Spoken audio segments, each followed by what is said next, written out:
So we'll break it down. We'll start with the initial assessment. So before the initial assessment, patients can basically read. We've got a really nice booklet that we've made for the clinic, and I've also got a little video that I've made for my patients. So you get sent those things before the initial appointment. So it's really good to read those because it gives you a really good overview what the procedure is, what the risks are, a little bit of information about the day of surgery, and a lot of the stuff that I'm talking about today is actually in that booklet. So that's the first thing. So then you're already coming to the appointment with lots of questions. So then I can answer them on the spot or during the consult. It will just mean more to the patient. So that's the first thing. Second thing is if they're a contact lens wearer, they need to take their contacts out for a minimum. We say 48 hours for soft contacts and a minimum of 5 days for hard, but it actually varies a little bit depending on the frequency. So how often you wear the contacts and also the type. So with hard contacts, like ortho-K, it can actually take weeks to months for some hard contacts or ortho-K contacts to wash out. But we go through that in more detail at the consult. So I don't want to confuse people too much, but basically, if you're a contact lens wearer, we will give you advice around that. You also need to be aware that you'll be dilated at the appointment. So that means that your pupils will become a big and blurry for a few hours, and that's so we can get a look at the health of your eye in total. So we can look at the retina and the optic nerve and make sure you're a safe candidate for laser overall, because You generally we do only do laser. you do that with eye drops, right? Yeah, we just put some eye drops in, and then they usually last for about 1 to 2 hours. So it's just not safe to drive straight away. So lots of people bring a friend or a chaperone, or they just stick around and have tea and Tim Tams and things at our practice until the drops wear off. But it's just important to be aware of a contact lens wear, dilating drops, pre-information in the form of both a booklet and a video that I've recorded. And then they come to our appointment, they have all the scans and everything's done there. Any information from their optometrist is really useful. So lots of patients come with letters or referrals from their optometrist, but also some patients are really amazing and they'll come with a list of all their previous prescriptions for their glasses over the last 5 or 10 years. And it's so helpful because then we can check for stability of the script. So generally, as a general rule of thumb, we need the prescription to be stable for a minimum of a year. The longer, the better. If you come in and you show me that it's been stable for 5 years, I'm delighted. But as long as it's been relatively stable for over a year, we're happy with that generally.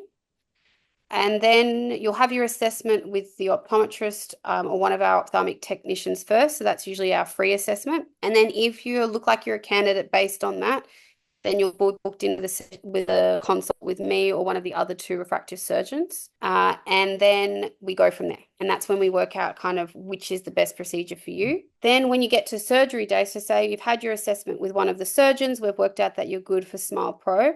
Then you'll again receive more information about day of surgery and you'll book in a date for the surgery. So usually we can get you in within a few weeks after the assessment. And it's usually on a Friday. It varies, but it's mainly on a Friday. So if you do a surgery on a Friday, most people are back to work Monday or Tuesday the following week. So that's kind of nice because you have the weekend to recover. And then we go through in detail what to expect day of surgery in some written information, but also on the day of surgery.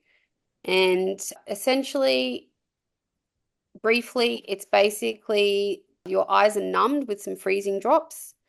And then the surgery itself is relatively painless. It's pretty quick. It's less than 10 minutes per eye. And then you go to our recovery area and then you're going home within 1 hour, 1 to 2 hours of when you arrive to the practice. So it's all pretty quick. That night, it's usually slightly uncomfortable, like sands in your eye, or like there's a foreign body sensation. But we give you drops to combat that, and it's really not, I don't hear many patients complain about it at all. Most people say it was a little bit uncomfortable, but then they come in the next day and it looks like they haven't had surgery, and they're usually very comfortable by the next day. So you said that it's typically like a couple of weeks between the initial assessment and the day of surgery. Yeah. So, like typically, do you tell patients not to wear contact lenses during that period of time, or is it okay Yeah, for them most to of the time. wear I it? mean, again, the rule is for soft contacts, they need to be out at least 5 days before the surgery. So ideally, they just stay out of them, but it needs to be a minimum of usually 5 days before. Hard contacts are a different story because it depends on the type, it depends on the frequency, it depends on how many years they've been in them. It can literally take a month per decade of use for them Mm. to totally wash out. So We don't see that as many hard contact lens wearers anyway. Most people are using soft dailies or fortnightlies or monthlies, and they're disposable. So it's not usually as much of an issue. But if you are a hard contact lens wearer or you've been in ortho Ks or anything like that, it is good to have a chat to us. You can just give us a call and we'll give you some specific advice for your situation, because it's hard to kind of make a general rule of thumb about that. Do you ever have patients who are getting out of sclerals? Because sclerals actually, like they vault over the cornea, don't they? They should Yeah, have so no sclerals are impact on that. easier though, because Yeah. because they vault over, the washout's really quick. So we see that with like keratoconic patients, so patients that have abnormalities of the cornea and they wear scleral lenses.